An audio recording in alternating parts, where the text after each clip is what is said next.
Bueno, pues bienvenidos a todos a este nuevo club de debate de derecho en que traemos a personalidades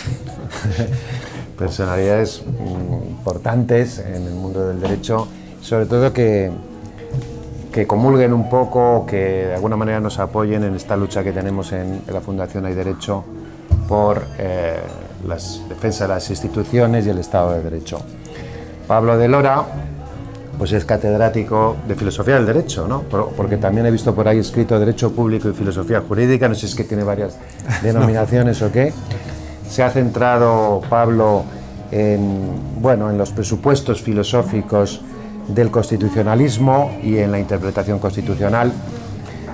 También, por lo visto, en los últimos años te has ocupado de desafíos éticos como el avance de la biomedicina y de los derechos de los animales, por ejemplo. Ha escrito numerosos artículos en diversas revistas españolas y extranjeras y, libros de su especialidad de diversa naturaleza.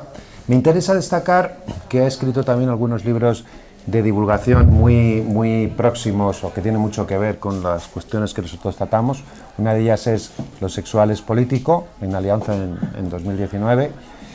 Más recientemente, El laberinto del género, Sexo, identidad y feminismo, en Alianza Madrid 2021. Y ahora, pues, ha publicado este libro que se llama Los derechos en broma, la moralización de la política en las democracias liberales, que yo creo que es un libro que interesa mucho a Hay Derecho, y Pablo interesa mucho también a Hay Derecho, porque es un hombre al que no le preocupa meterse en charcos de todo tipo.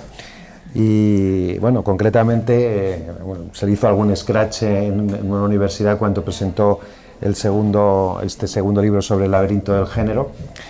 Y ya digo que además de meterse en charcos y no tener inconveniente en tratar todos los temas que son de actualidad en este momento, pues nos puede dar luz a muchos juristas positivos, como somos básicamente los que estamos en Hay Derecho, sobre temas que para nosotros nos producen asombro y preocupación, pero que quizás no somos capaces, por ser quizá juristas muy positivos, no somos capaces de poner suficientemente en contexto, ¿no? Muchos tenemos la sensación de que los valores ilustrados que nos enseñaron en la universidad en los años 80 o 90 pues están en franco retroceso o en franca decadencia, lo cual pues puede achacarse a muchas razones, quizá también al propio conservadurismo nuestro, que siempre todo tiempo pasado fue mejor, pero me da la impresión de que no es así, ¿no? Que nuestra generación ha sido capaz de adaptarse a muchos cambios tecnológicos, muchos cambios éticos, muchos cambios jurídicos, pero nos cuesta aceptar algunos cambios, como puede ser, por ejemplo, los principios de presunción de inocencia, de igualdad de todos ante la ley, separación de poderes o el valor de la ley, que es precisamente el que Pablo nos viene a comentar. Él, como filósofo del derecho, probablemente tiene más capacidad de afrontar ciertos dislates que seguramente tienen su explicación, aunque quizá no una clara justificación. Siempre nos hemos planteado en Hay Derecho la confusión que se produce a veces entre responsabilidades penales y responsabilidades políticas, por ejemplo, la moralización de las normas, que llevarían, por ejemplo, un artículo que publicamos, Elsa y yo, hace años, a no inscribir un sindicato de prostitutas porque era contrario a la moral, por ejemplo. La deficiente técnica legislativa y el desprecio o devaluación de los procedimientos en su elaboración, la judicialización de la política y la politización de la justicia aplicada por tribunales que prefieren, por ejemplo, aplicar la Constitución a la ley positiva y viceversa. En fin, todas estas cuestiones son muy de Hay Derecho y yo creo que el libro de Pablo os va a interesar, ¿eh? Trata básicamente dos cuestiones. Una es la pérdida del valor de la ley como valor racional, ¿no?, de organización de las sociedades y las consecuencias que ello implica, y también una exacerbación del concepto de los derechos fundamentales que se aplican como una especie como de as en la manga o como triunfo para, en el fondo, no toquen tu parcelita especial, porque se invadiría algo que es intocable. Me gustaría que Pablo nos hablara un rato de su libro, y luego, en la medida de lo posible, pues participéis, hagáis las preguntas que os interesen, en el bien entendido que hacia las 8:25 tenemos que cerrar, porque Pablo tiene otro compromiso al que no puede faltar, por lo cual le agradezco su puntualidad y su estancia aquí. Bueno. No, decía que para mí es una ocasión muy difícil de superar, de poner en común las ideas que he tratado de verter en este libro con gentes, y lo digo no pro forma, con gentes de las que he aprendido tanto y a las que tanto admiro, ¿no? He tenido la ocasión de conocer a Rodrigo Tena, que le he leído tantísimo y escuchado en esos vídeos tan estupendos que he usado con algunos de mis estudiantes también. Bueno, gentes que conozco desde hace tiempo, como Javier, en fin. La verdad es que es un placer y os lo agradezco. Bueno, entonces yo no voy a, como la idea es tener, en fin, tiempo para poder conversar, no voy a largaros aquí un rollo, ni mucho menos. Entiendo que no todo el mundo ha leído el libro y entonces, bueno, sí voy a hacer alguna síntesis de las cuestiones que me parecen más importantes. Algunas ya las ha señalado muy pertinentemente Ignacio, ¿no? Este libro, daré alguna pincelada sobre el contexto de descubrimiento que dicen los filósofos de la ciencia. Este libro es el resultado de un ejercicio que antaño, a lo mejor aquí hay alguien que puede dar también fe de esto, de lo que antaño se llamaba la memoria, ¿no? La memoria de cátedra o la memoria de una plaza de profesor titular, de una plaza de funcionario, ¿no? Entonces yo pues concursé hace algunos años a una plaza de catedrático y tuve que hacer esta suerte de memoria en la que uno pues rinde cuentas con su pasado curricular, con el desarrollo de su actividad académica e investigadora, y también plantea bueno, pues su visión, su concepción de la asignatura, ¿no? O de las asignaturas que va a tener a cargo y cómo enseñarlas, ¿no? Concepto, método y fuentes, se decía en tiempos pretéritos. Ahora la neolengua, pues no sé, será, no sé, proceso aprendizaje, ¿no? ¿Cómo es? Proceso de enseñanza, aprendizaje, uno. Y entonces yo, a la hora de hacer esto, pues la verdad es que sufrí un cierto ataque de nostalgia, ¿no? De nostalgia por echar la vista atrás a lo que ya había hecho, y también una cierta nostalgia sobre el derecho que fue. Esto es un poco grandilocuente, ¿no? Y lo voy a intentar explicar ahora. Una nostalgia del derecho, se llamaba de hecho este ejercicio mío, ¿no? Y una de las cuestiones que me dieron por pensar fue algo que es antiguo y seguramente muchos de vosotros conocéis y probablemente mejor que yo, ¿no? Que es la famosa crisis de la ley, sobre la que muchos juristas han debatido, sobre la que muchos filósofos del derecho muy competentes han pensado, y entonces, bueno, pues intentando recuperar aquellas lecturas antiguas sobre la crisis de la ley, pues me puse a leer legislación contemporánea, ¿no? Cosa que supongo que los operadores jurídicos en serio pues tenéis que hacer con harta frecuencia, y yo la verdad es que no me prodigo tanto en el BOE, ¿no? Y entonces me empezaron a llamar la atención los preámbulos de muchas de las leyes que llegaban al BOE y las exposiciones de motivos, ¿no? Que primero vi que eran extraordinariamente profusas, y luego, bueno, tenían algunos otros rasgos de los que, bueno, pues me empecé a animar a intentar hacer una suerte de ecografía, ¿no? Y entonces, segunda nota sobre el contexto de descubrimiento, tuve una sensación muy parecida a la que cuenta un filósofo de la política importante que se llama Brian Barry, en uno de los primeros libros que fueron digamos, críticos desde esta perspectiva de la filosofía política del multiculturalismo. Este libro de Brian Barry se llama Cultura e Igualdad. Y nada más empezar, dice en el preámbulo, en su exposición de motivos, diríamos, ¿no? Y le cito: este libro tiene su origen en las muchas ocasiones en las que Annie, su mujer, entiendo, y yo prolongaríamos la sobremesa de la cena terminando una botella de vino, o dos, mientras hablábamos de la última instancia de estupidez y ocasionalmente brutalidad que se perpetraba en algún lugar del mundo y era defendida por alguien en el nombre del multiculturalismo. Una manera en la que muchas de estas conversaciones transcurrían era imaginar cosas todavía más absurdas que podrían ser justificadas con los mismos fundamentos. No infrecuentemente estos raptos de la imaginación se hacían realidad, mostrando que el argumento de reducción al absurdo no es fácil de esgrimir contra el multiculturalismo. Fin de la cita. Bueno, pues algo parecido he tenido yo esta sensación, ¿no?, leyendo estas exposiciones de motivos, ¿no? Este libro es un libro entonces de, podríamos decir, nostalgia combativa o combate nostálgico, como lo prefieran, el sintagma. Y es un libro más de diagnóstico, ¿no?, que de terapia. Y bueno, pues para eso están ustedes, que son los que saben. También hacen falta los radiólogos, ¿no?, que hagan, bueno, a mí, modestamente, esta es mi radiografía, ¿no? La radiografía de 4 patologías. 4 patologías, no las únicas, pero al menos las que a mí me han, en fin, las que me han interesado más o me preocupan más. 4 patologías de la democracia liberal. Una patología que es la que ha apuntado antes Ignacio, que tiene que ver con el ideal de los derechos humanos.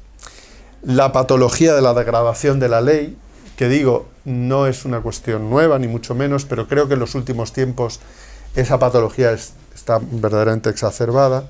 Una patología que tiene que ver, podríamos decir, con la administración, el poder ejecutivo, y una patología que yo vinculo a la sobreconstitucionalización del derecho. Bueno, entonces voy a decir brevemente algo acerca de cada una de ellas.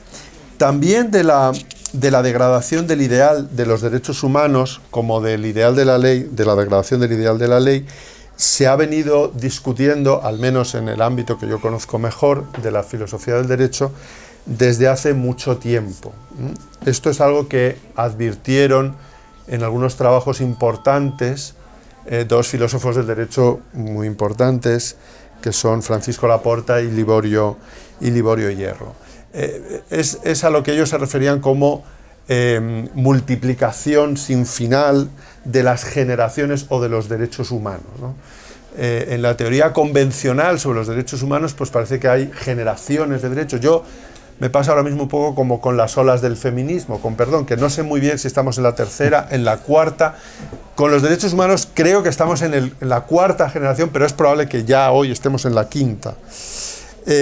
Esto era explicable y se explica fácilmente por el hecho de que, bueno, como a cualquiera de ustedes se le alcanza, los derechos humanos son, en el Estado moderno, en nuestros estados constitucionales, en los que llamamos a los derechos humanos, porque se han positivizado en nuestros textos constitucionales, derechos fundamentales, son el patrón oro de la legitimidad del Estado, son el banco de pruebas de cualquier teoría de la justicia. Estoy citando descripciones que apuntan a lo mismo, ¿no?, que uno puede encontrar en la literatura. Son una suerte de religión secular. Tienen una fuerza retórica inapelable.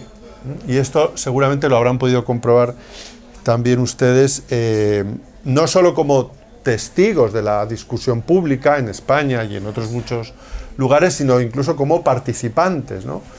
Cuando a lo mejor han tenido ocasión, profesionalmente o fuera del ámbito profesional, de discutir o de pensar sobre alguna política pública, pues no sé, vamos a poner la rectificación de la mención del sexo en el registro civil, ¿no? Una cosa, en fin, que a todos nos suena, me parece, ¿no? Y si esa rectificación para esa rectificación puede o no bastar la voluntad del individuo que desea que esa modificación se practique. Y esto le llamamos autodeterminación o autoidentificación de género. Y entonces en ese momento de la discusión, pues alguien apela a pues, algún precepto de la ley del registro civil o del reglamento y piensa, bueno, pero esto tiene unas implicaciones en no sé qué ámbito, no, pero date cuenta, la discriminación. Y entonces alguien dice, pero perdón, estamos hablando de un derecho humano a la autodeterminación de género. Fin de la discusión. La discusión se ha terminado. Es decir, aquí la invocación a este derecho funciona, como diría Ronald Dworkin, cuyo libro es, bueno, es mi libro, el título de mi libro es un cierto guiño a su famoso Taking Rights Seriously, o sea, los derechos en serio. En ese libro Dworkin decía que los derechos operan como una carta de triunfo frente a las consideraciones utilitaristas, ¿no? La invocación de los derechos en la retórica política opera como una carta de triunfo para acabar la discusión. Y a mí me parece que eso tiene efectos muy perniciosos, ¿no? Bueno, podría dar, y en el libro doy muchos ejemplos, ¿no?, de esa exacerbación que en los últimos tiempos es, bueno, adquiere un poco los tintes que intentaba expresar al principio con esta cita de Brian Barry, ¿no?, de que ni siquiera, o sea, que ya no hay reducción al absurdo posible, ¿no? Yo me he encontrado, por ejemplo, con una declaración de derechos humanos emergentes del año 2009 en la que se habla de un derecho humano al paisaje, ¿no? Pero ahí ya saben, derechos humanos a la ciudad. Un funcionario de la República Popular China, cuando se estaba discutiendo si Pekín, en los órganos que correspondiera, si Pekín iba a ser o no ciudad olímpica, apelaba al derecho humano de la ciudad de Pekín a ser sede olímpica, ¿no? Entonces las ciudades tienen derechos humanos, Pekín tiene derechos humanos. De los ciudadanos de Pekín y sus derechos humanos, de esto ni hablamos, claro. Bueno, el otro día la vicepresidenta del gobierno hablaba ya de una próxima ley de derechos culturales. Durante algunos años en la ciudad de Madrid se emplearon muchos esfuerzos para la aprobación de un llamado Plan de Derechos Humanos del Ayuntamiento de Madrid. Creo que otras ciudades tienen documentos parecidos. Yo les invito a que lo busquen. Es un documento de casi 200 páginas, ¿no? Bueno, aparte de la parálisis que el uso y abuso de la retórica de los derechos humanos tiene en la discusión pública sobre la legislación, las políticas públicas, etcétera, ¿qué otros problemas arrastra esta proliferación? Bueno, es una forma de morir de éxito, ¿no? Porque, claro, de los derechos humanos cuaderechos subjetivos, que en el fondo es lo que son, predicamos algunos rasgos muy importantes, ¿no? 3 concretamente: su carácter universal, su carácter absoluto y su carácter inalienable. Si los derechos humanos proliferan sin fin y cualquier demanda que puede estar justificada política o cualquier reivindicación basada en la moral torna en un derecho humano, no puede haber tantos, y si los hay, los conflictos de derechos van a ser constantes, ¿no? Y no disponemos claramente de una balanza que nos diga siempre cómo resolver esos conflictos. Cuando esa proliferación se traslada, como viene ocurriendo en el llamado nuevo constitucionalismo latinoamericano, ¿no?, a los textos constitucionales, esas constituciones, como ha dicho un destacado constitucionalista mexicano, Pedro Salazar, se convierten en auténticas fábricas de aporías, ¿no? Y además eso lo trasladamos a los órganos encargados, el órgano encargado de su vigilancia, las Cortes Supremas o tribunales constitucionales. Bueno, alguna palabra diré sobre la degradación del instrumento de la ley. Bueno, esta es también una cuestión, como decía antes, muy discutida. Bueno, tiene que ver no solo con la pérdida de los rasgos que también predicábamos como propios de ese instrumento, que es el instrumento estrella, podríamos decir, al menos en el mundo jurídico de ayer, de la regulación de la conducta, ¿no?, que es la generalidad, la abstracción. Bueno, ya sabemos que puede haber leyes singulares, que el Tribunal Constitucional en su día en España dijo, pues vale, pues muy bien, incluso leyes con nombres y apellidos, ¿no? Pero estamos en estos días a las puertas y no puedo dejar de, en fin, de hacer referencia a una, bueno, no sé si última o penúltima vuelta de tuerca a esos rasgos, a esos ideales, ¿no? Que es más que probable aprobación de esa proposición de ley orgánica de amnistía para la normalización institucional, política y social en Cataluña, ¿no? Una aprobación que conllevará, a mi juicio, un torpedo en la línea de flotación de la generalidad de la ley, que provoca esta singularización, que es casi también con nombres y apellidos. Seguro que más de uno de ustedes se ha tomado la molestia de ver cuáles son las excepciones a la amnistía y no, y cómo hay una deliberada forma de recortar para que entren unos por el cedazo y no otros, ¿no? Es muy curioso observar claro, cuando yo terminé de escribir el libro, no me ha dado tiempo a incorporar el asunto de esta proposición de ley, ¿no? Pero es un magnífico test, ¿no? Porque, a diferencia de la ley de amnistía del 77, en la que se supone que se mira, ¿no?, como espejo, tiene una extensísima exposición de motivos, llena de medias verdades, de alguna que otra trampa también, y bastante extensa, ¿no? De hecho, como saben bien, se nos ha dicho que es donde se parte el bacalao de la constitucionalidad de esta ley. Una cosa curiosa, porque bueno, el papel lo aguanta todo, ¿no?, puestos a justificar, y no digamos ya las exposiciones de motivos. De hecho, me he traído aquí un pantallazo de... En algún momento, no sé si han reparado, en la exposición de motivos se empieza un párrafo diciendo, pues bien, declarada su constitucionalidad, ¿no? Solo cabe entenderlo. Espere un poco, no corra tanto. Bueno, la ley del 77 decía que es el espejo en el que esta ley se mira, no tiene exposición de motivos, ninguna. O sea que casi uno podría esgrimir aquí una suerte de relación de proporcionalidad inversa, ¿no? O sea, a mayor consenso y legitimidad de una amnistía, menos necesaria la exposición de motivos, ¿no? Y en cambio aquí, a mayor profusión y extensión, pues menos consenso. Desde luego es lo que parece, ¿no? Por supuesto que, claro, las exposiciones de motivos, los preámbulos, son conocidos en el derecho español. Yo arranco el libro citando una de las exposiciones de motivos más importantes probablemente de nuestra historia jurídica, ¿no? La famosa de Alonso Martínez en la ley de enjuiciamiento criminal, la reforma del proceso penal.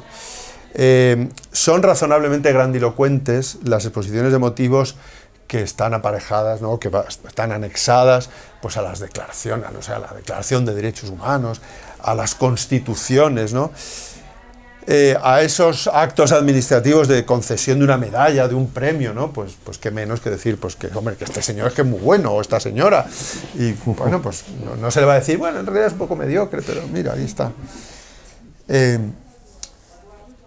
Pero bueno, ya os digo, en los últimos tiempos, si repasáis un poco la labor que yo he hecho de recopilar, uno encuentra cosas verdaderamente pintorescas, ¿no? Por ejemplo, hay un momento en el que el legislador de la Comunidad Autónoma Vasca promulga una ley de sostenibilidad energética y por alguna razón se ve impelido a decir en la exposición de motivos que vivimos en la Tierra gracias a la energía que procede del Sol y cosas así, ¿no? Hay una ley de cultura de la paz en Aragón. Pues hay una ley de cultura de la paz en Aragón. Luego alguien me ha dicho en otra presentación que también hay una ley de cultura de la paz estatal, más antigua. En la Ley de Cultura de la Paz en Aragón uno puede leer en la exposición de motivos, y cito, antropólogos e historiadores han demostrado que los seres humanos están programados para la cooperación y la ayuda mutua. Sí, pero también para el conflicto, me temo, ¿no? En este terreno, nada como el objetivo programático de la Asamblea Nacional Constituyente en Venezuela en 2017, ya saben, esa institución que se sacaron de la manga porque habían perdido las elecciones, y entonces, no, pero ahora va a hablar el poder constituyente. Entonces el Poder Constituyente aparece de repente en una Asamblea Nacional Constituyente que se dedica a enmendarle la plana al legislador ordinario, ¿no? Bueno, pues en el decreto presidencial 2830 que dicta Nicolás Maduro, y que por cierto empieza diciendo con la bendición del Todopoderoso, se incluye como objetivo número 9 de esa Asamblea Nacional Constituyente, cito, la preservación de la vida en el planeta. Bueno, junto a ello, ¿qué les voy a contar del abuso del decreto ley? En fin, cuestión también antigua, pero es que hemos llegado a un momento muy singular, y es que los decretos leyes en la comisión correspondiente en el Parlamento, cuando comparece el ministro del ramo, y pueden consultar la memoria correspondiente al año 2022, el ministro del ramo en la comisión parlamentaria correspondiente anuncia los decretos leyes que va a promulgar el año que viene. Es decir, claro, la extraordinaria y urgente necesidad es atisbada a un año vista, ¿no? Entonces, no me estoy inventando nada, ¿eh? Yo sé que vengo a una reunión con juristas muy finos y me lo he preparado. Bueno, el Estado constitucional actual, nuestra democracia liberal, está, por tanto, infectado de lo que llamo en el libro leyes santimonia. Leyes con escasísimo contenido prescriptivo. Están llenas de infinitivos, de implementar, de fomentar, suelen ser integrales. Si ven ustedes una ley integral, como decía aquel, échense la mano al bolsillo, porque probablemente prescriban muy poquito, confieran muy pocos poderes a individuos o órganos o personas jurídicas, etcétera, y tendrá una exposición de motivos larguísima. No son leyes que otrora se llamaron puramente retóricas, simbólicas, volitivas. Las ha denominado también con pertinencia un constitucionalista que se llama Eloy García, ¿no? Como ha dicho Daniel Gascón, también con muchas, en fin, bien conocido, el director de Letras Libres, columnista de momento del País, lo importante para el legislador santimonia no es combatir el mal, sino sentirse bien. Buenísimo eso, buenísimo. Y a eso va acompañado lo que también, en fin, con un cierto arrojo, me ha animado a denominar la burocracia del consuelo, que es una característica también de estos tiempos de nuestra administración. Hay un fenómeno que se puede percibir de lo que llamo la construcción institucional del agravio. Es decir, son las propias instituciones, es la propia administración, el legislador, quien construye al agraviado, quien construye a la víctima para luego dotarle de algún tipo de mecanismo de consuelo. No tampoco de reparación exactamente, ¿eh? Es lo que llamo el estado dramático y dramatizado de derecho, ¿no? Y también en algún rapto que me ha dado el estado satisfier. El estatuto de víctima, por ejemplo, la constatación de la infradenuncia. Les podría poner algunos ejemplos, como por ejemplo, valga la redundancia, la resolución de 2 de diciembre de 2021 de la Secretaría de Estado de Igualdad,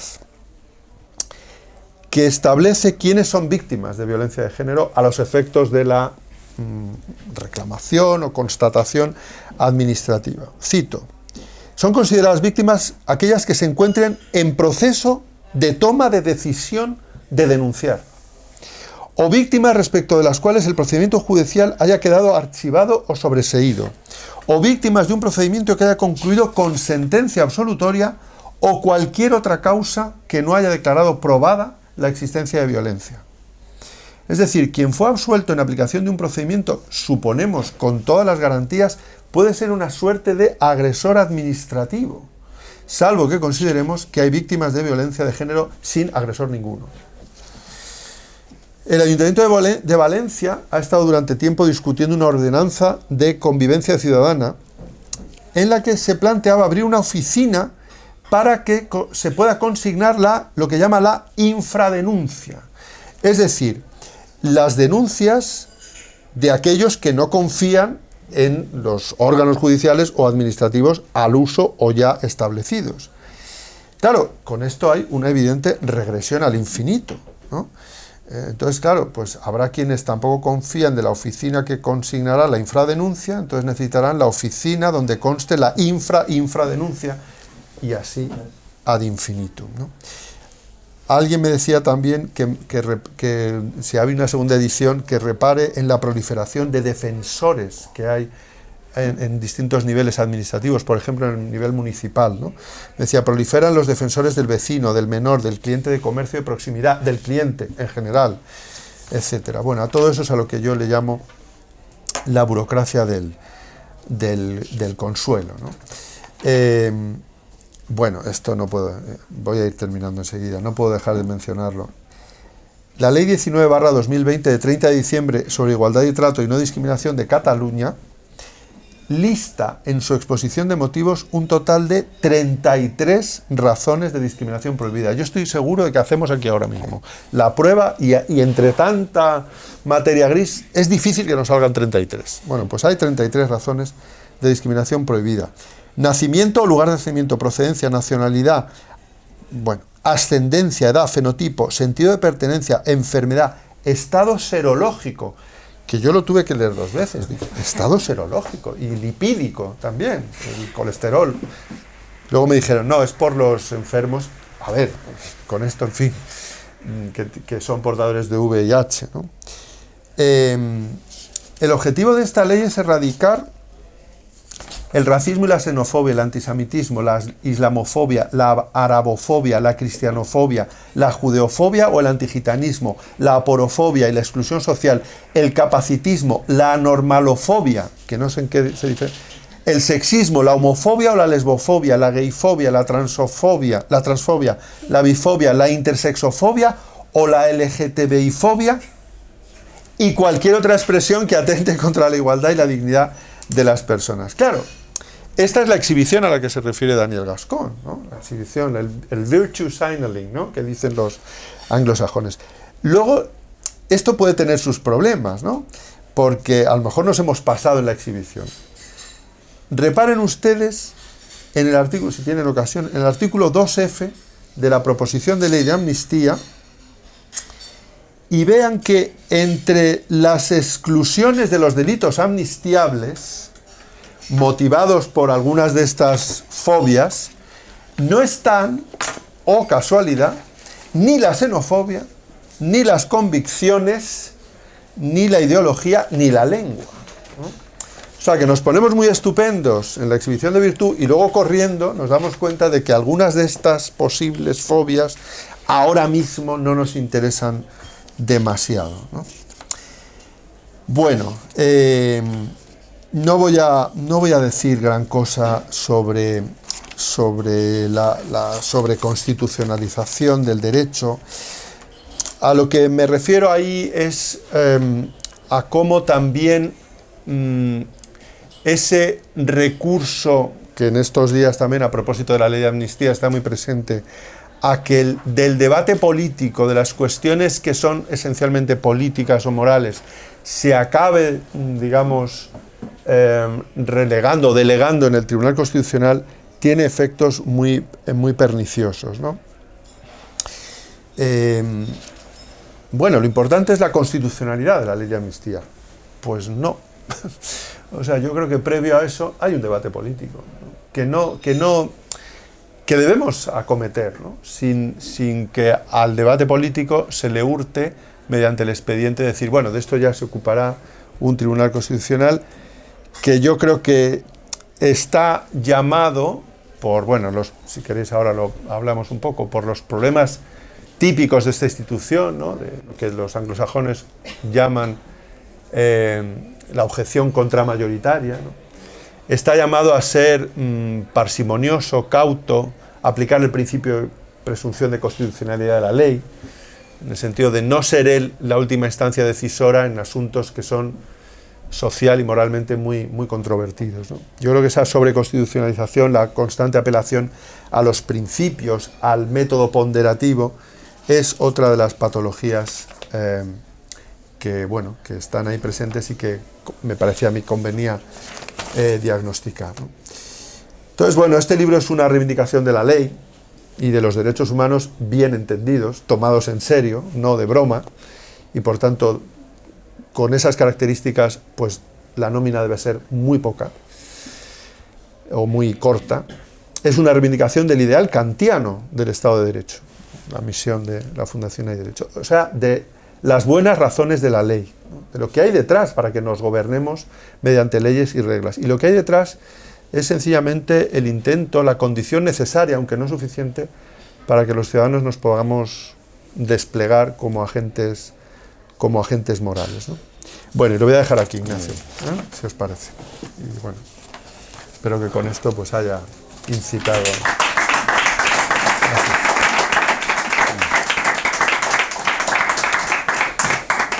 Muchas gracias. Nada. Pablo.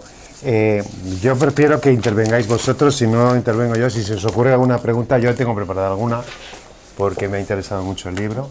Empiezo yo si queréis. Bueno, y yo aquí, o sea, el libro es, sin lugar a dudas, un diagnóstico profundo, que muchas veces los positivistas no estamos, digamos, los positivistas en el sentido, los que aplicamos el derecho positivo, no somos a veces capaces de hacer un resumen de lo que ocurre, que tú lo haces muy bien, das muchísimos ejemplos. Eso es un libro que está fundamentado, es un diagnóstico con ejemplos de todo lo que ocurre, que es una cosa que nosotros vemos todavía, no solamente por los decretos leyes, sino porque las leyes hacen tarde, mal y nunca, hay leyes ómnibus que mezclan todo sin ningún tipo de coherencia, creando un caos y una inseguridad jurídica tremenda. Pero yo te voy a preguntar algo que no está en el libro, pero que a mí me interesa mucho y a lo mejor tú tienes algo pensado. ¿Esto por qué ocurre? Es decir, a mí eso es un tema que me ha interesado mucho, y algunas cosas he escrito por ahí, ¿no? Es que se produce, ¿no?, de los últimos 50, 40 años, un cierto deterioro de esa idea racional ilustrada, ¿no?, del rigorismo, aplicación de la ley, los roles, la rigidez que desde luego muestra la ley, se va devaluando un poco a consecuencia. Eso me gusta mucho Lipovetsky, que es un filósofo francés que ha estudiado eso muy bien, en un libro que se llama La Edad del Vacío. Y bueno, dice, ahora preferimos la flexibilidad, la emocionalidad, la empatía, todo eso, ¿no?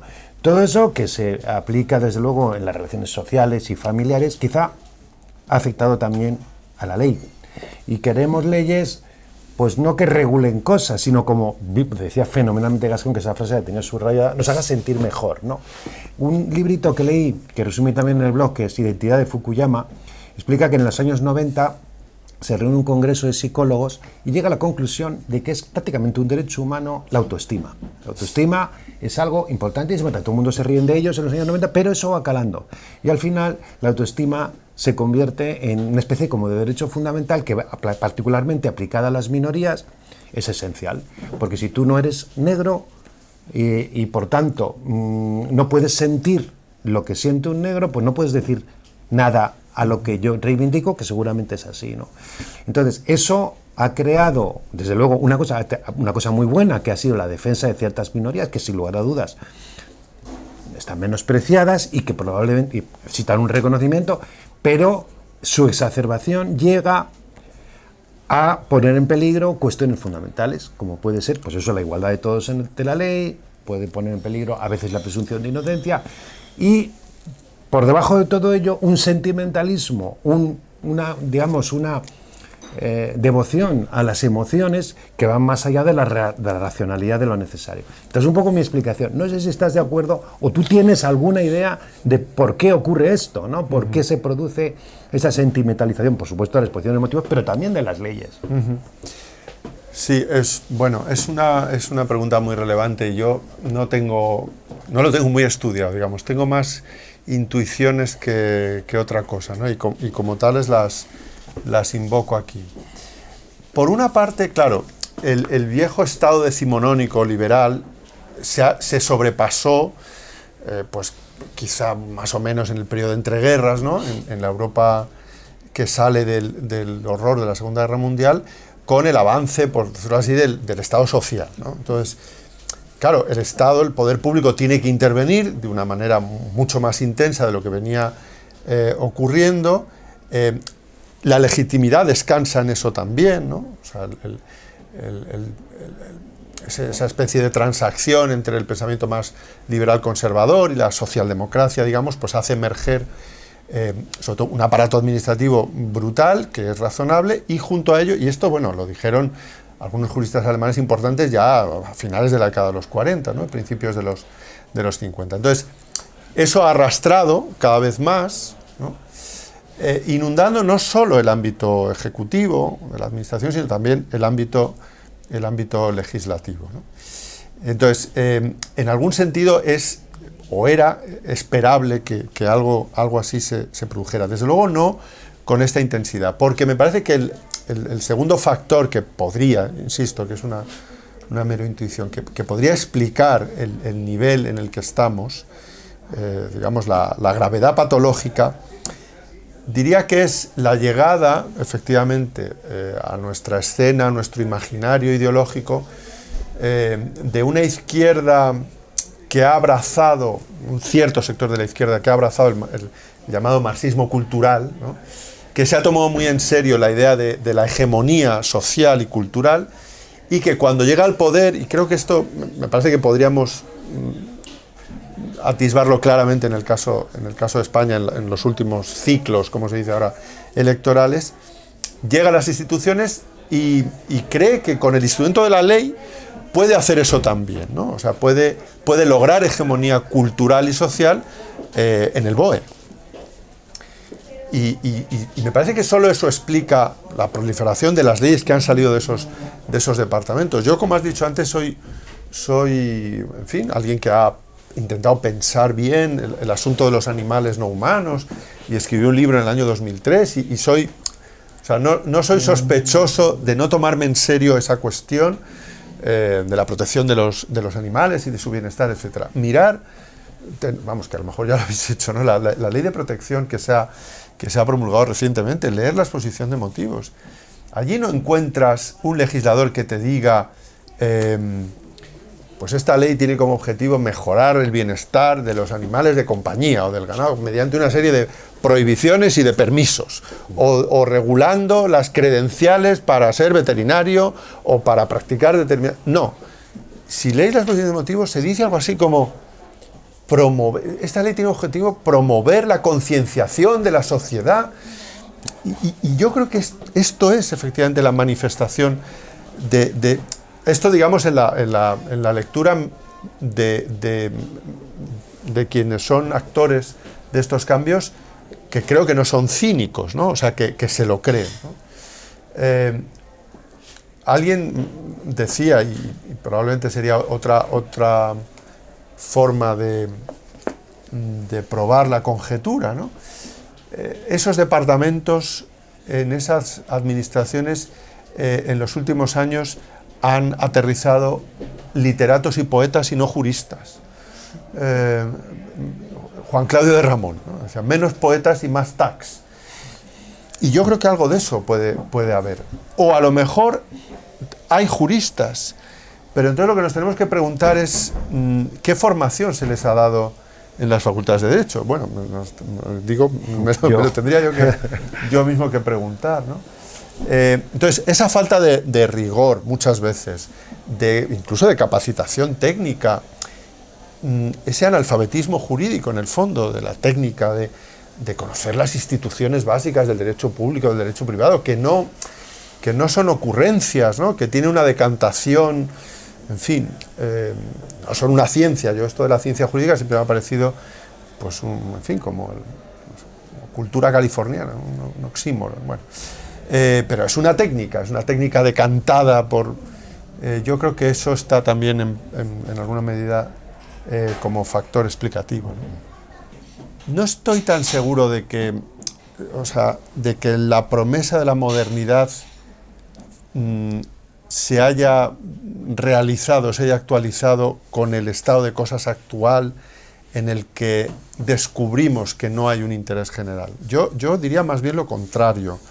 Creo que también era promesa de la modernidad, quizá ingenua, de una cierta modernidad, o del pensamiento ilustrado, y estoy pensando en todas las corrientes que en los años 80, por ejemplo, reivindicaron la democracia deliberativa. el procedimentalismo moral en general, ¿no? No quiero aquí así como hacer mucho name dropping, ¿no? Pero teóricos que han sido muy influyentes, muy conocidos, Habermas, por supuesto, Rawls, en el ámbito anglosajón. La promesa era que en un foro adecuado, con las condiciones garantizadas dialógicas, etcétera, de ahí iba a emerger una verdad moral en minúscula, ¿no? Yo creo que eso se puede unir perfectamente a los ideales ilustrados, modernos, etcétera. Lo que pasa es que creo, como apunta muy bien, y como apuntaba antes también Ignacio, que en el camino se nos ha cruzado el tráiler, quizá inesperado, del identitarismo y de una izquierda que, en fin, nadie como Félix Ovejero para radiografiarla en su deriva reaccionaria, ¿no? Que efectivamente tiene como consecuencia eso, que no hay un interés general por encima, que no hay un individuo que tiene necesidades, intereses y pretensiones qua individuo, sino qua lesbiana, embarazada, discapacitada de Carabanchel. Lo estoy caricaturizando, pero se me entiende. Claro, y entonces apunta a lo del constitucionalismo y también la promesa incumplida y la delegación que hacemos a ese Tribunal Constitucional y cómo nos damos cuenta ahora en España y hace ya bastantes años en los Estados Unidos que al final la cuestión es la cuestión última, porque es la instancia última, es quién tiene el poder en ese órgano. Esto lo han aprendido los republicanos de los Estados Unidos muy bien y además juegan a ese juego muy bien, ¿eh? Porque nos podrá gustar más o menos, yo en los temas que más puedo conocer o más me interesan o más competencia tengo, nos podrá gustar más o menos la decisión del aborto última, ¿no? Relativa a la ley de Mississippi, pero desde el punto de vista, digamos, de cómo se juega el juego, lo juegan muy bien, ¿eh? Y aquí habrá un día en que pasará lo mismo, ¿eh? Que habrá un 7-4, pero del otro lado. Claro, si uno lo piensa, bueno, si de verdad había algunas cosas, pocas y muy importantes, que eran ese interés general que tendría que estar, digamos, no librado a la suerte del juego político, cosas muy básicas, no sé, la prohibición de la tortura, cosas así, ¿no? La dignidad del ser humano, como dice la Constitución alemana. Bueno, esos preceptos no pueden ser principios ponderables, tienen que ser intangibles, o sea, no pueden estar sometidos a ningún procedimiento de toma de decisiones. Por supuesto, no al del Tribunal Constitucional, pero es que ni siquiera tampoco al de un constituyente. Entonces, ahí también había una cierta contradicción in nuce, ¿no? O sea, si usted tuvo un momento constituyente revelador de lo que debe estar fuera del juego político, ¿cómo es posible que lo plasme en un texto que puede ser reformado, aunque sea por mayorías muy caras de conseguir? Esto es extraño también, ¿no? ¿Y qué revela? Revela que también había algo falso en esa promesa de la modernidad. O sea, no nos creíamos del todo que hubiera cosas por encima de las mayorías. Ni siquiera en la Constitución española. Ya me dirán, bueno, mayorías reforzadas. Sí, pero mayorías. La Constitución española se puede cambiar para permitir la tortura. ¿Cómo es posible? Si decimos que esto es un intangible. Pues en el fondo no nos lo creemos del todo, ¿no? Sí, bueno. sí. ¿Y crees? Hay una cosa que me parece a mí muy interesante y que en Hay Derecho hemos tratado mucho, que es la relación entre forma y materia, ¿no? Sobre todo en tema de sentencias, pues hemos criticado muchas veces un cierto también populismo judicial, es decir, es un tema clave, por supuesto, el de la separación de poderes, pero también hay una cierta tendencia a veces por saltarse los procedimientos para lograr la justicia material, ¿no? Me acuerdo que hace años hicimos, bueno, lo hemos usado también, Hay Derecho, una conferencia que dio Manuel Aragón, que estuvo aquí también en esta misma mesa hace unos meses, y que él decía que había una cierta tendencia en los jueces, ya te digo, en tribunales más altos al entender que, bueno, la Constitución, que vamos a aplicar directamente la Constitución y no el derecho positivo, que, chico, la Constitución está por encima, ¿no? Entonces, en un sistema como el nuestro, esa tendencia, yo creo que tiene dos cosas. Por un lado, que se arroga el juzgador un papel que va más allá, con esa idea de Lipovetsky de que nos vamos a liberar de roles y tal. Bueno, pues yo soy juez, pero bueno, aquí estoy para hacer justicia, ¿no? Pero no para aplicar la ley, sino para hacer justicia.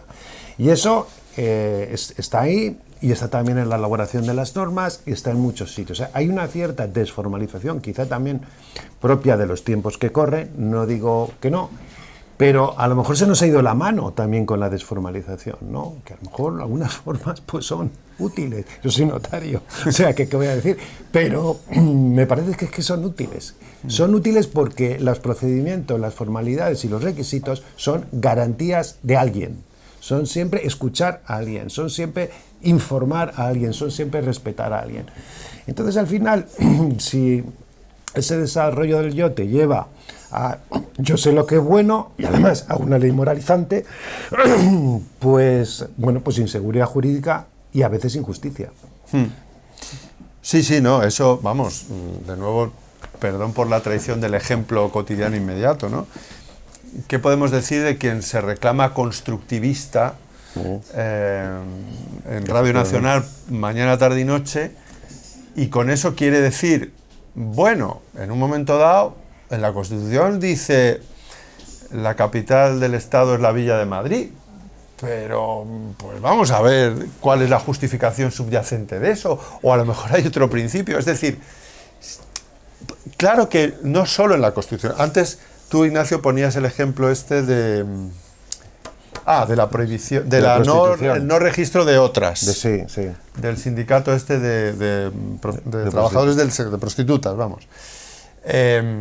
Bueno, el Código Civil, en fin, yo si no lo recuerdo mal, habla de la causa ilícita, la causa, ¿no? Torpe. del contrato. Entonces, o sea, que el aplicador del derecho siempre ha tenido un cierto margen de esto que ya hemos llamado discrecionalidad. Siempre, o sea, no es, de nuevo, no es una patología de hoy ni de las últimas décadas, ¿no? Es un problema de siempre, es un problema eterno, ¿no? Pero claro, aquí la cuestión es qué tipo de operadores jurídicos queremos y con qué tipo de actitudes. Entonces, bueno, si la actitud del operador jurídico es primero ir a Radio Nacional de España a hablar de un asunto que está pendiente y que tendrás que resolver, ¿no? Yo no sé eso cómo sé, o sea, probablemente hay, pues, ahora, no sé, pero da hasta un poco de apuro decir, no, cámbiese la ley orgánica del Tribunal Constitucional y métase un artículo que diga los magistrados del Tribunal Constitucional tendrán prohibido.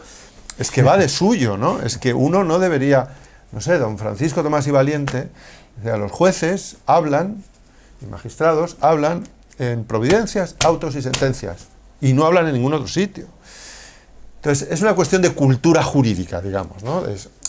También y que tiene que ver con el respeto a las formas, ¿no?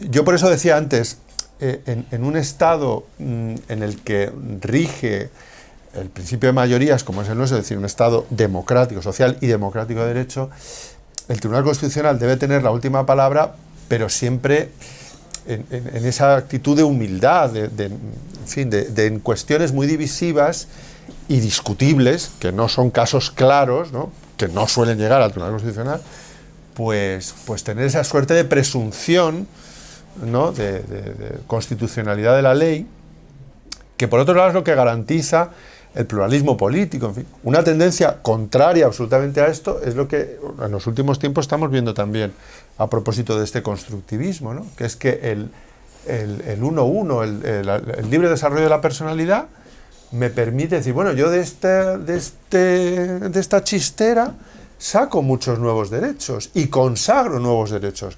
Bueno, es que cuando usted hace eso, está bloqueando futuras reformas que pueden ser el muy legítimo ejercicio o expresión del pluralismo político. A mí eso me parece enormemente pernicioso, ¿no?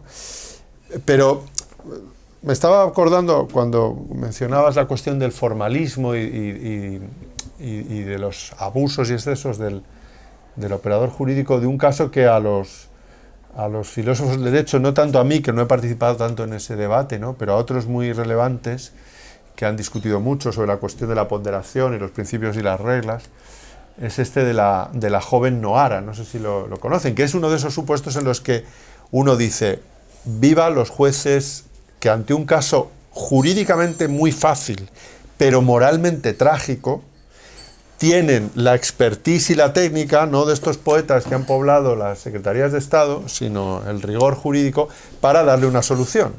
El caso es el de la joven de menos de 18 años que da a luz, esto ocurrió en Sevilla, una niña con una patología hepática gravísima, que solo, según el diagnóstico, se puede resolver mediante un trasplante hepático, del segmento hepático, o sea, una donación de vivo de riñón.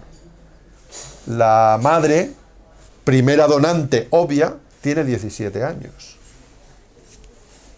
Los juristas de la sala. Hay una regla evidente, el decreto, no me acuerdo ahora del número, pero vamos, no costaría encontrarlo. El decreto no sé cuantitos sí. Prohíbe la donación de vivo a menores de 18. Vaya. ¿El caso es jurídicamente fácil? Sí. Sí. ¿El caso es moralmente difícil? Bueno, también diría moralmente fácil, yo creo que es obvio. ¿Qué hace la juez de Sevilla? Dice, vamos a ver. Este no es un caso en realidad de donación de vivo de una menor. Es el caso en el que una menor quiere que le hagan una intervención corporal. Entonces, en casos análogos, da autorización la madre, en este caso. Pues hágase. Esto era un expediente de jurisdicción voluntaria. Pues nada, la madre, o sea, la abuela de la niña, ¿está de acuerdo con que su hija done a su nieta? Sí. Pues dónese. Yo no conozco a nadie, que se haya tirado de los pelos. ¡Ah!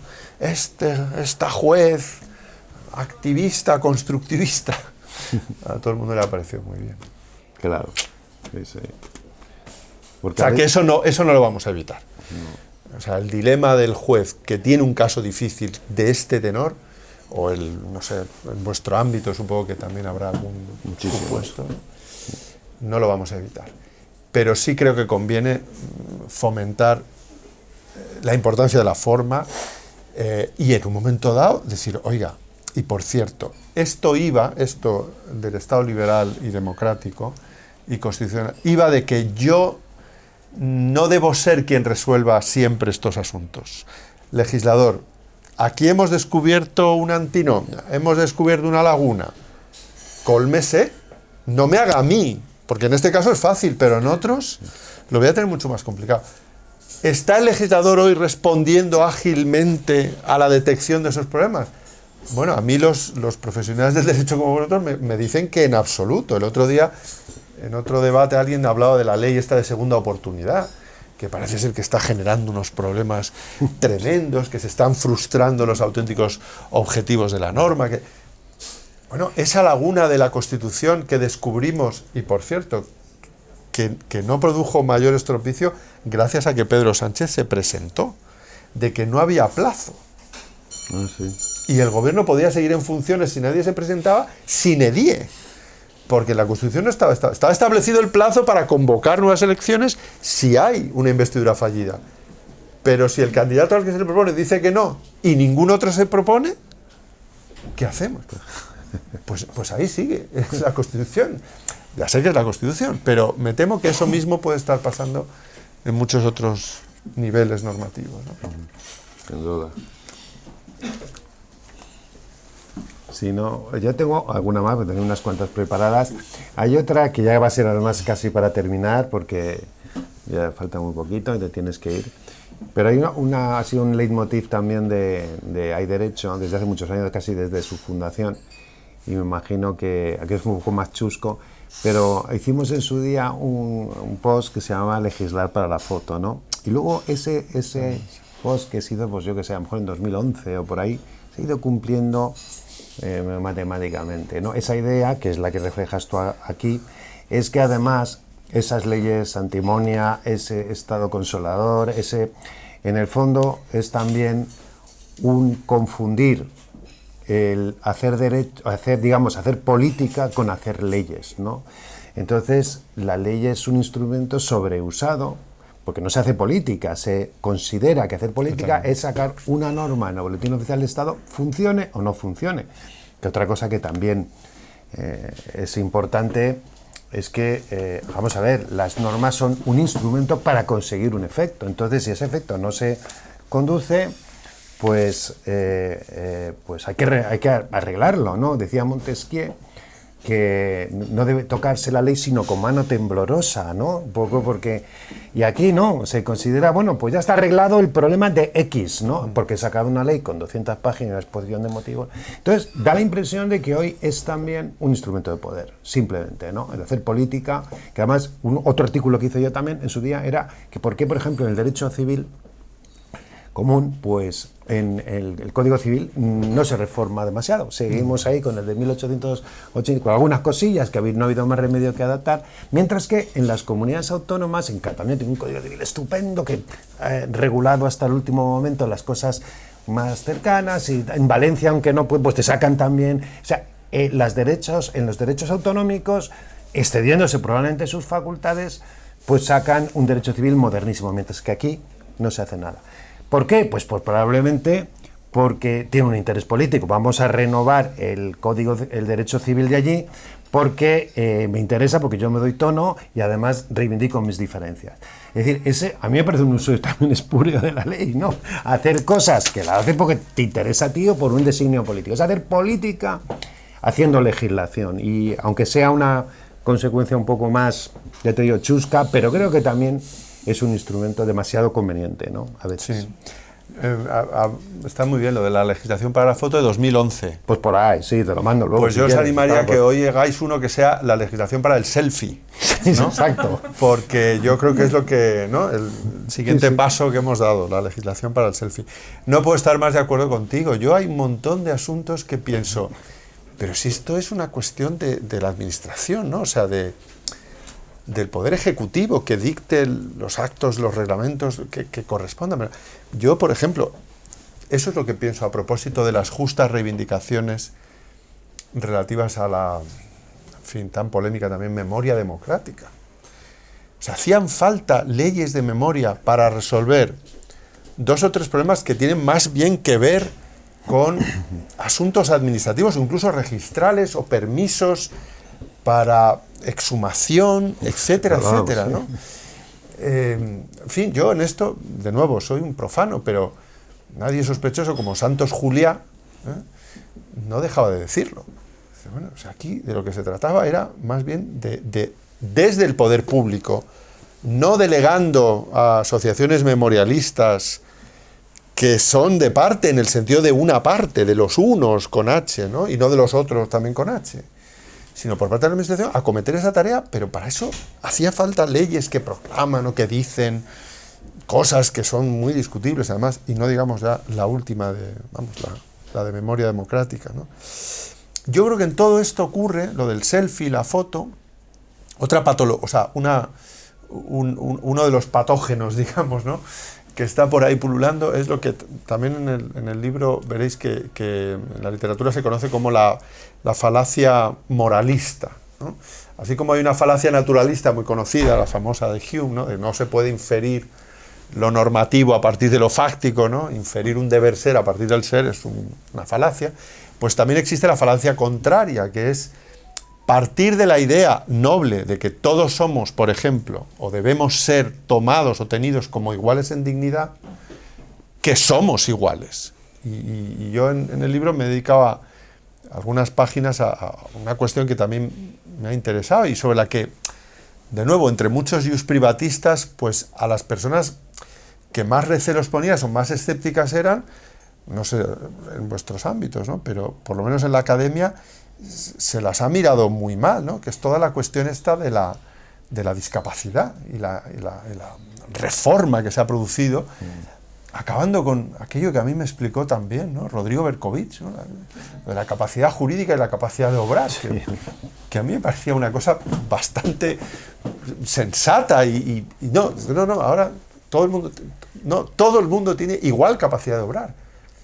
¿Pero por qué? ¿Porque todos debemos ser iguales en dignidad? Pues no, somos iguales en dignidad pero no podemos tener la misma capacidad de obrar. Y los famosos ajustes razonables y demás, pues a lo mejor no son tan razonables muchas veces, o no disponemos en realidad. El papel lo aguanta todo, pero luego resulta que no hay recursos, ni instituciones, ni jueces suficientes, ni etcétera, ¿no? Y todo eso me parece que conduce a la frustración más absoluta, ¿no? Yo no sé si lo recordarán, pero me quedé sobrecogido en las, no sé, no me acuerdo ya, en las municipales de poco después de que se modificara la LOREG, para declarar que todas las personas que tuvieran todavía una incapacitación absoluta eran titulares del sufragio activo, ¿no?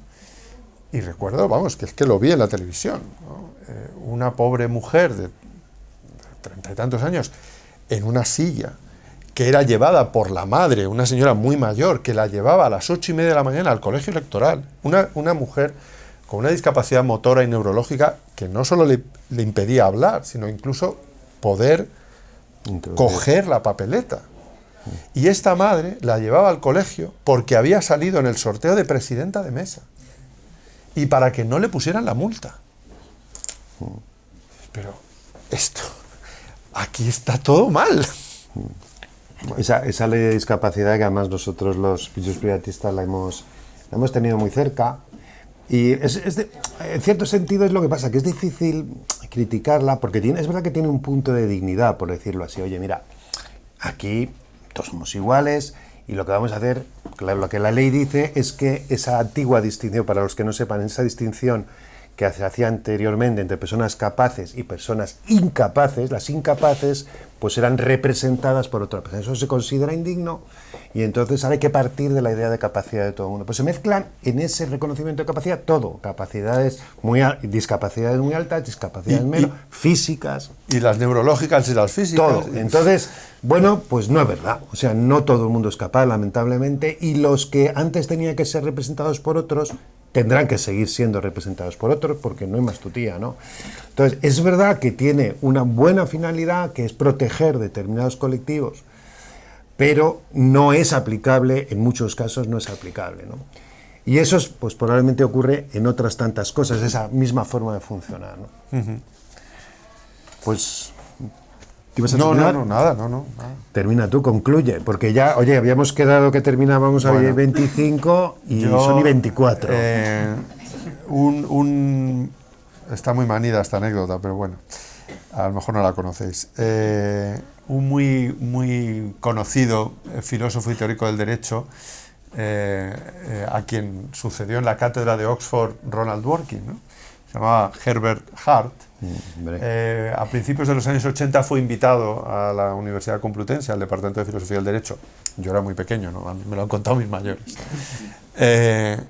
Y entonces creo que fue el propio entonces director y luego presidente del Congreso, Gregorio Pérez Barba, pues en la comida le hizo allí una loa y tal, y entonces le dieron la palabra. Y Herbert Hart dijo: tengo dos discursos de agradecimiento, uno corto y otro largo. El corto es thank you y el largo es thank you very much. Así que muchas gracias.